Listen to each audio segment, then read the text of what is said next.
Well, how many of you actually saw the film Gravity? Anybody out there? Okay, we got a lot of. How many in the theaters or at home? At home? Anybody? Yeah, we saw it at home on a 50-inch screen, which is pretty much Amish now, from what I understand. I can imagine it in IMAX. Probably would have been better. 90 minutes long.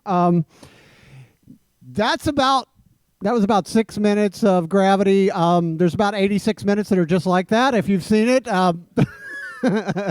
Just sort of floating around in space, grabbing at stuff. In fact, I was watching it on a Monday with my day off, and my wife was cleaning house. You know, that's my day. I'm sitting there watching a movie, and she's working as usual. But she kept walking past the screen, and finally, like an hour and 10 minutes in, she's like, Is that poor lady ever going to get out of space? And I'm like, not so far, honey. Not, but here's the thing. I'm really actually very, very thankful for this movie. I'm glad I saw this movie. I don't know how you feel. Some of you look at me a little angry this morning, but I'm actually glad that I saw this film. I'm thankful to Sandra Bullock and George Clooney and all of the cameramen who risked their lives to film this in outer space. I'm joking, all right? I have to say that. I used to just say things like that, and I don't know which was worse. Like, someone would send me an email every time, Don, it's not actually filmed. And then someone else would be repeating it on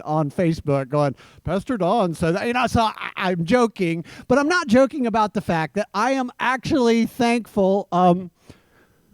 After watching this film, I'm thankful for Gravity. The film, sort of the film, but I'm thankful for Gravity. I never even thought about it, but it looks like life would really, really suck without gravity, right? And we don't think about it at all. In fact, to tell you the truth, I guess I would have to say that I've been a little bit anti-gravity in my life. Pretty anti-gravity, a lot of feelings like that. I'll just kind of come clean every week. This is like therapy, and I haven't preached for a few weeks, so here we go. But I was thinking, I don't like gravity because I'm a clumsy American. There's a lot of clumsiness that runs in my family. I tend to drop things. For some reason, I drop either expensive electronics or paintbrushes on the area that doesn't have plastic. That's the two things.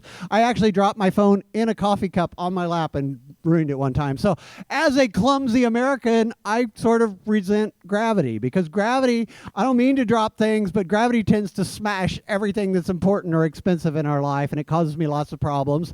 Another reason that I'm sort of resentful toward gravity, if I'm just like bearing my soul to you this morning, because of gravity and my mass, the bathroom scale sometimes says very hurtful things to me, and I blame gravity. I would love to be like, if I could get all science fiction and nerdy on you, if we could have lower gravity, if I could be like the Baron in Dune and just float around with suspensors, I wouldn't have to worry about what that bathroom scale says, and so that would be awesome. So I blame gravity for that. And then because of gravity and what the bathroom scale says, I work out and jog. I know you can't tell, but I actually do. And think about this, gravity makes that so much harder. Imagine how much easier it would be to lift weights if there was no gravity. And there's this one hill in my neighborhood I have to jog up. So I know you're sort of glazing over, but I sort of resent gravity. And not to mention what gravity does to your body when you're over 45. You don't even want to think about that, but it's going to be a surprise to all of you. But let me just say, I don't need to paint your picture. It's not good. Gravity is not your friend. But I don't know. I was just thinking, to me, anyway, I never really thought about it before I saw this film, but gravity always seems sort of restrictive and controlling, right? It sort of holds you back from what you want to do. I want to just eat cake and not exercise, and it keeps me from that. I don't know what, but there's so many things. Gravity just seems it's holding you back. It holds me back. But on the other hand, when you watch this film, even the 6 minutes that you saw this morning without gravity, what a nightmare. You don't think about how chaotic and in the film, when the spy satellites get turned into shrapnel, the thing that keeps happening, it's turns out the reason why the movie's 90 minutes long supposedly is every 90 minutes those same piece of debris come back and hit you again. Imagine like being in an environment like that where, you think it's scary like to think about gunshots now, but imagine bullets that never stop. I think there was a Korn video like that a long time ago. But like just imagine like any debris in the air continues to float around. And another thing you notice in this zero gravity or low gravity anyway environment is everything's unstable, right? Like there's nothing to grab onto. In fact, I'd say about a good solid 60 minutes of the movie was just her trying to grab stuff. I don't know, but like I was thinking about that, like without gravity, even though I sort of resent it, even though it sort of feels like it's holding me back, it seems like life would be better without gravity. I don't know, man. It just seems like life would be terrible without gravity. And I know like every week the crew comes in here, and believe it or not, everything you see in here, like somebody carries it in, and thank God we have Matt to carry the really heavy stuff. But like, it would be awesome not to have to carry the stuff up the hill to the top, and it would be great if there was no gravity. But like, imagine, I know the crew members were thinking that this morning, like it would be great if this was weightless, but imagine trying to secure everything if it was floating around. Like I don't know, I just kept thinking about this during this movie. I was like, I totally don't think about gravity, but it looks terrible without it. And it's the law of gravity, right? Like gravity works on all of us, because what I would like, at least, it would be great. Like my perfect scenario would be that gravity was just sort of like you could choose, like everything would, I don't want stuff floating around. I don't want debris coming through the air and killing me, but it would be great to like float around yourself. It'd be great if weightlifting were no problem. It'd be great if running didn't matter. And if you got like 700 miles per gallon because there was no gravity, all these things, it would be great if gravity could just be sort of pick and choose when you want gravity, when you don't, but it's a law and it sort of affects all of us no matter what. I mean, you can obviously get outside of gravity.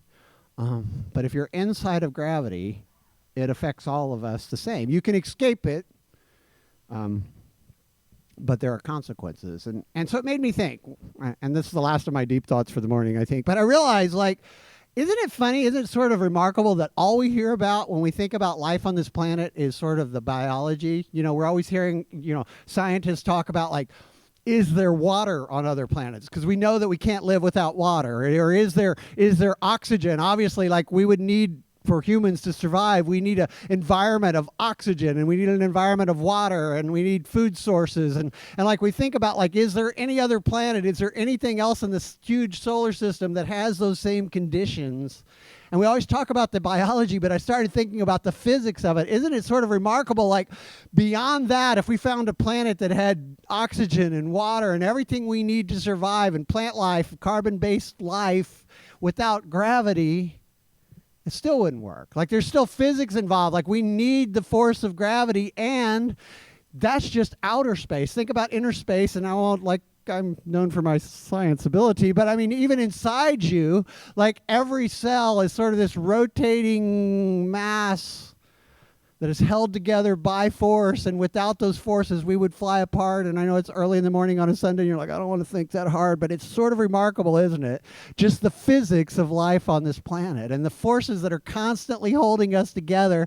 And I never thought about it. I don't sit around and thinking about like those things until I saw this film, and you're like, well, I just sort of thought Sandra Bullock looked kind of hot when she took her spacesuit off. That's just me, but I didn't think that. I was thinking about physics. But here's the thing, like, we never think about that until we see something like this. But I want to read you something this morning that I think is really remarkable, and it's from the Apostle Paul. And he wrote this to people in Colossae when he was trying to explain Christ to them. And here's Paul. He's a guy who hates Christians and hates Christ. And then through this remarkable story that we talk a lot about, he meets Christ and he becomes a follower. And then he goes on to plant more churches than anyone else. And you and I are probably here today because he talked to people who are non-Jewish about Christ. And he's trying to explain Christ to these new followers of them, and he says these words, and understand he hadn't seen the movie, so it's pretty remarkable, I think. In Colossians Chapter 1, it'll pop up on your screen there. It just says this. It says, now Christ is the visible image of the invisible God. He existed before anything was created and is supreme over all creation. Now, it's kind of remarkable in itself. We think about like Jesus coming later and God creating the earth, but that's not what Paul said. Paul said he existed before anything was created. And it says in verse 16, for through him, God created everything in the heavenly realms and on earth. And he made the things we can see and the things we can't see. And then he lists things. He says, such as thrones and kingdoms and rulers and authorities in the unseen world. And everything was created through him and for him. And he existed before anything else.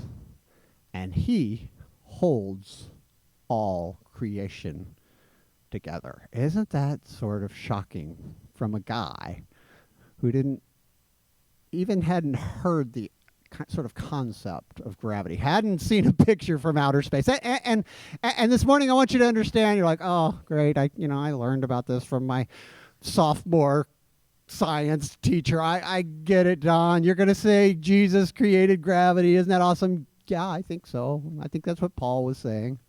But we don't have to argue about that. That's not really what I want to talk about. Well, I understand, like, this is not, here's the part I want to talk about, and I want you to think about this part this morning. Because you and I both walked in here this morning probably not thinking, I bet before I went on my annoying rant a few minutes ago, you hadn't thought about, like, I'm really glad we have gravity. Like, there's this principle, we have this principle of gravity, this law of gravity that affects all of us. In fact, means everything to all of us. Probably we don't think about it. If we do think about it, generally it's because it's annoying. We think, well, it's holding us back, it's restricting, and we don't go, wow, am I glad there's gravity, or I would be dead right now. I'd be floating off into space. I would be, hit by a speeding satellite piece and decapitated. Like, did you see that part where the guy got like hole punched through the face? That was pretty freaky. That was like, I don't know. But anyway, sorry for spoiling that for you, but I figured it's already done. But anyway, I want to talk about this part, because he said he made things, Jesus made things, things we can see, things we can't see. And he goes on to say thrones, kingdoms, and he's not talking, because he's saying in the unseen world, he's not talking about actual thrones, actual kingdom. He's talking about principles and laws and powers that we can't see. Not just gravity, but gravity is a good example. I think gravity is a great example of something that affects all of us. We don't think about it, probably resent it, And here's another thing about gravity. It's thrilling to defy gravity, isn't it? Anybody like to defy gravity? I rode roller coasters this summer. It was awesome. My daughter's 11 now, and she's finally tall enough. She's like a Hershey bar or whatever at Hershey Park. I think she's a Twizzler. And at Disney, we went to Universal, and she loves roller coasters, and I'm loving it because I finally get to ride roller coasters all the time again. And we defied gravity together, and it was awesome. I mean, there's that moment, isn't there? Especially on the inverted roller coasters where you go up over the top and you're weightless, and it just feels fantastic. And I scream like a little girl every time, and she's like, Dad, you're embarrassing me. But anyway, that's just between her and me. There's no film of that at all. But I mean, isn't it amazing? Like, it's so much fun to defy gravity. But yeah, it's sort of holding us all together. We're sitting in our seats. We're not floating around. We're not destroyed because of this principle that's really sort of unappreciated by every one of us. And so I thought we'd talk about the laws of God, the other laws of God. And maybe this morning, like, I'm not here yelling at you. I'm not here just going, oh, you should believe this. I just want you to consider this, right? Like, if you're not a Bible person, you're not a Jesus person, that's awesome. You're welcome here. This is the perfect place for you because we love skeptics. But we like to think here. We don't just like to feel, we like to think. So I just want you to consider some of the law of God that we're talking about this morning. In fact, we're going to talk about, like, 4 of the 10 commandments. How's that? They're nice and short. They're still in our law today. You've heard them. You are not unfamiliar, even if you're not a Bible person. And it's less than 50% of the 10 commandments. So I think that's pretty much Action Church speed, right? Like, we can deal with that. So let's start with this. They're nice and simple, and you've probably heard of them. So it says this in Exodus 20:13 through 14, about halfway down through the 10 commandments, and on the stone, it said this. God said, you must not murder. You must not commit adultery. You must not steal. And you must not testify falsely against your neighbor, or you must not lie. So we got, you must not murder, don't commit adultery, don't steal, don't lie. Now, First of all, let's start with the whole murder thing. I think we can all get behind that one, right? I hope there's not like Dexter here. Like, let's say, is everybody cool with saying like no one should murder anyone, right? Like, okay, oh, we gotta clap. We never get a clap at Action Church. Like, I've got to learn to stand behind things people will get behind. Like, no murder. One clap. That really worries me about Action Church, actually. Woo! Anyway, let's talk. So we can get behind the idea like nobody should murder anything. And before you start like sending me emails, in the Old Testament they talked about this, but there was, it's not killing. There was war. There was defense. There are all these things you're going. But what about? Well, no, but no murdering. No taking someone's life just because you want to, because you hate them or you want to harm them. No murder at all. And we can sort of all go, probably everybody in this room go, yeah, I can get behind this no murder policy. In fact, it's in our laws today, right? Like, this is still in effect, and it's a pretty good policy, I think. Now, I don't know, like, gravity, it's pretty thrilling to defy gravity. I don't even want to sort of go into, is it thrilling to kill someone? I think there are people that would say it is, right? Like, they seem to enjoy it a lot, quite a lot. And are there places on this planet where people would disagree with this? There are, right? Like, where they would say, no, I think there's some people that need murdering. There are places right now, there are cities you can go to where you're not in the right gang, you're not in the right area. They would say, well, I'm not for that policy. I think that there's some people that need murdering now and then. Okay, occasionally we need some that. And they're like, right now, according to the Wall Street Journal, I was reading this, broke my heart. Like, we should pray for our Christian brothers and sisters in Iraq right now. Wherever ISIS is taken over, in Mosul especially, they're talking about how literally they go through the town. This is after they've taken over the area. And imagine this. You're a follower of Jesus. Your neighbors rat you out, and they put an inn on your front door. It means you follow the Nazarene. And then they say, people with the inn on the door, they've either got to leave, they got to pay a fee, convert to Islam, or they're up to be murdered. So there are places, and these people are fleeing. I mean, pray for your brothers and sisters, all seriousness, in Iraq right now, and those areas controlled by ISIS. It's terrible. But there are places right now on this planet where people go, well, I don't really follow that whole no murdering policy. Some people need a good murdering now and then. And so wouldn't you agree that wherever that law is broken, even though it's restrictive, even though it is controlling, it's very specific. Without it, there is chaos and danger, right? Just like when you leave gravity, there's chaos and danger. When you're inside of gravity, it might feel restrictive, but outside it's dangerous. Outside it's chaotic. Outside it's unstable. And you would not want to live in any neighborhood where this law... Well, let's talk about the next one. This gets a little more tricky. Not commit adultery. And for those of you who aren't married, you're like, sweet, I don't have to worry about this. Well, okay. But what Scripture is saying, and imagine, like, you want to talk about restrictive and controlling, one woman, one man, married, sex inside of that relationship forever. That's it. You talk about restrictive and controlling. Don't raise your hand, especially if you're married. That would be awkward. Like, yeah, I'm not for that. Don't do that. But like that is restrictive and controlling, right? Like, I married Raph and Kate that are on our crew. Well, I sort of married Raph and Kate last night. I did the ceremony. Don't tell them. But I forgot, and this is true, I forgot to sign their marriage certificates. So I hope they had separate rooms last night, because they're not really married until their mom comes by later. But let's not tell them that when they come back. But anyway, I really cut down on my wedding, so this is awesome. Nobody's going to go for that anymore. But anyway, so no adultery. That's God's law. Nothing outside of that. And for thousands of years, like, children have been produced and cared for, and men and women have become better. And it works every time it's tried, but it's very restrictive. Kind of thrilling to defy some of your best stories. Hey, spring break, one time at band camp. Like, you got stories on. It's thrilling to defy that law, but you've also would have to admit that outside of that law, there's chaos and danger, isn't there? Like, and I'm not judging you, because I've been outside that law myself, but outside of that plan, that law that God had about our sexuality, about families, are some of your worst regrets and your worst stories, and the things that sort of you go, oh, I hope no one ever finds out about that, are outside of that law, because there's chaos and danger. What about this? You must not steal.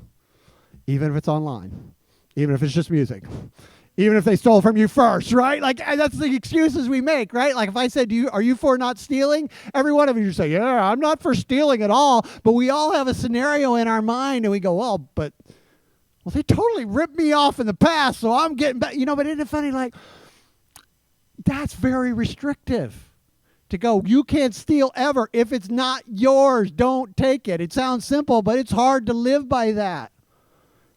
And sort of thrilling to get away with going outside of that law. But guess what? Man, society breaks down when we lose this, right? Like any neighborhood, any country, any area where people don't respect private property, where they can just come take whatever, where you have to, imagine like if just this simple law is gone, you can't leave for work in the morning. You got to have somebody there with a shotgun guarding it's like a situation where you got to go Mad Max every second of every day. Like you got to take watches at night. You got to stand watch. Imagine how society changes if this one little law is gone. It's chaotic. It's dangerous. Literally, society flies apart without, what about don't lie? Don't testify falsely against your neighbor. That's pretty restrictive. Pretty hard to deal with, right? But contracts don't work without it. And we don't trust politicians at all anymore. We don't trust our leaders. We expect them to lie. Think about like how society falls apart. Like on one hand, these laws are so restrictive. Like, they hold us back from what we really want to do. But on the other hand, without them, sort of everything flies apart. It's chaos. Now, I know what you're thinking. If you're a Jesus person, if you're a God person, if you're a church person, you're like, aha. But I have a loophole. That is Moses' law. I'm a Jesus person. I'm for grace. I'm not for law. But I want to read you this if you're thinking that this morning, because Jesus sort of made it worse. He said this. He said, do to others whatever you would like them to do to you. He didn't say do unto others what they did to you. That would be completely different. Imagine he said do unto others whatever you would like them to do to you. And this is the essence of all that is taught in the law and the prophets. He boiled it all down. Like, you don't murder someone because you go, I really wouldn't like them to murder me. It's that simple. Like, you don't, and it's so funny. We go, I don't know about this whole adultery thing. I don't know. But you want to marry someone who believes in the law of not adultering her. Yeah, you know that. Like, it's like you want to do business with people who believe that you shouldn't steal. You want to do business with people. And you want people in your family who believe you shouldn't lie. And Jesus said, do to others whatever you would have them to do. He made it even tougher. And I know what you're thinking. You're like, well, that's not exactly a new sermon there, Don. That's sort of like morality, self-control. Nobody's going to do that. I know. You're right. And I want to tell you something about that. I want to share something with you maybe you haven't thought about. But first I want to show you this. I want to show you this last. I want to ruin Gravity for you, the movie, not The Force. I can't really do anything about The Force. But I want to show you this, and I want to talk about that. I love that one word, thank you. Did you know that even short missions outside of gravity, when our astronauts go to the space station, even short missions, they lose 10 to 20% of their muscle mass in just a month, 6 weeks. Up to 50% of their muscle mass if it's over 6 months. The bone loss is just frightening. They're working on what to do about this. If you were outside of gravity for a year, you would have the bone loss of an 80-year-old. It said that it would be equal to the bone loss of an 80-year-old person without proper calcium.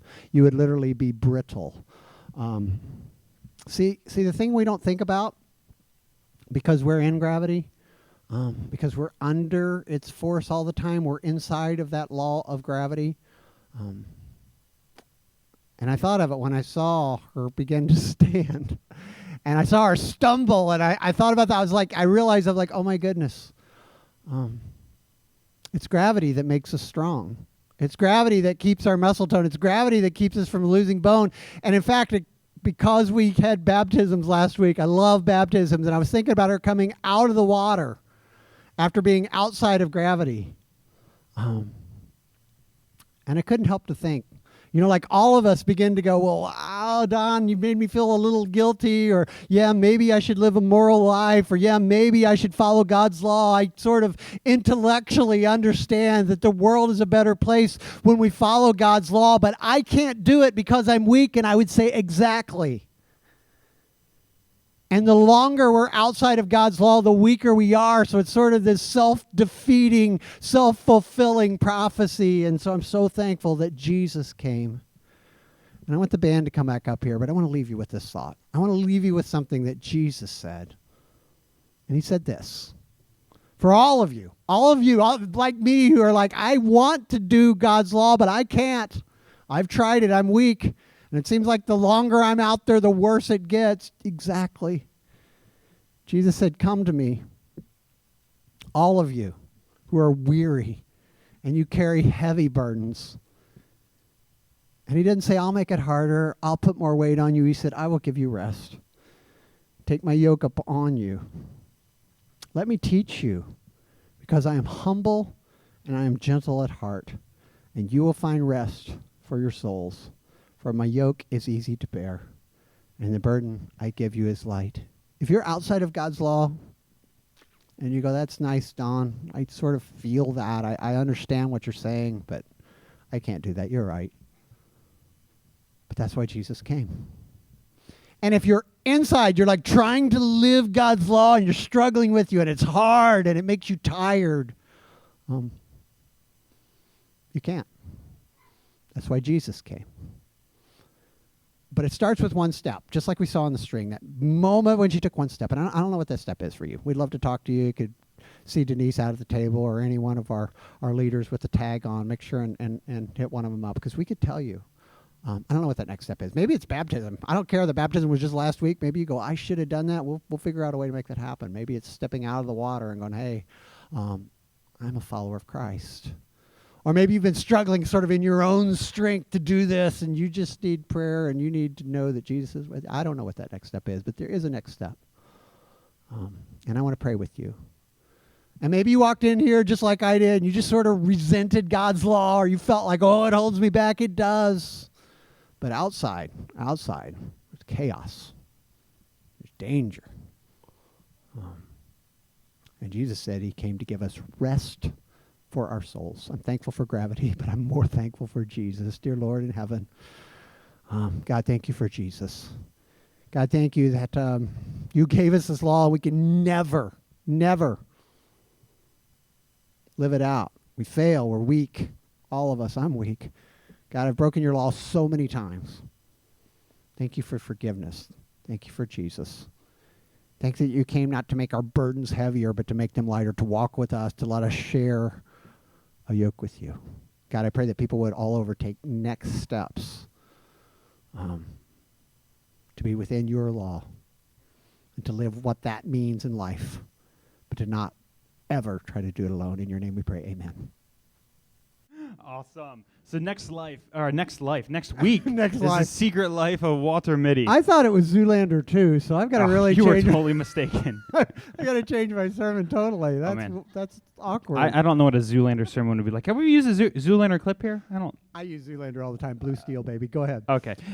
So we have an app that you guys can download. We talk about it every week, but if you want to kind of stay up on what's going on with Action Church, it's a great way to keep tabs on what's going on. So if you guys have any questions or comments, Don just talked about too. If you made that next step or interested in more information, you can talk to one of us. We actually have cards out there. If you don't want to talk to somebody, we can fill out a card and we can email or set up someone to talk to you that way. Yeah, we try to make it an Action Church because of I'm an extreme introvert, as you'll find if you talk to me. So it's like we try to make it all the way from you don't have to make eye contact to you could talk to someone. Yeah. So there's all sorts. There's of someone who things probably give you a hug.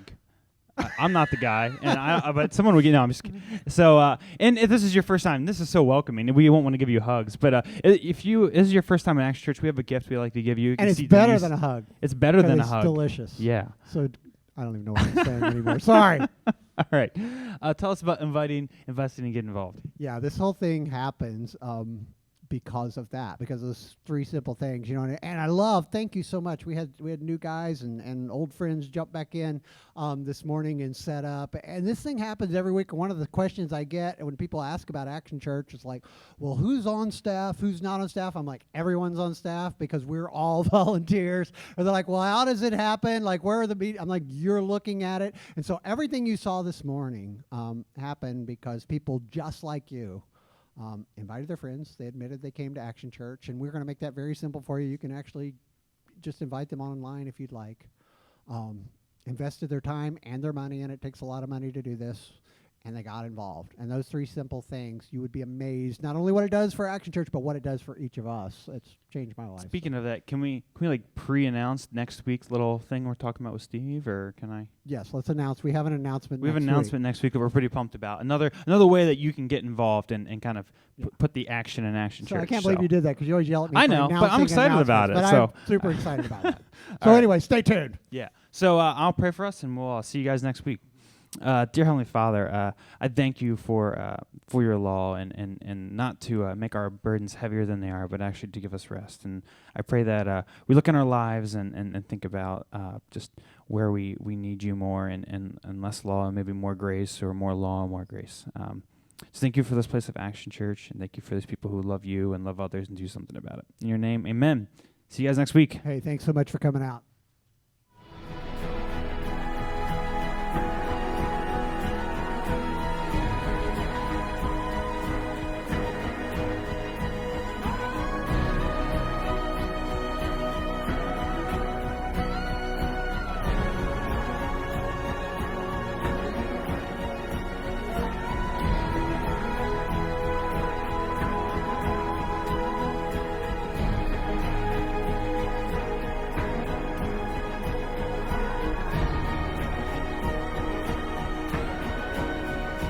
We just take the top off and you...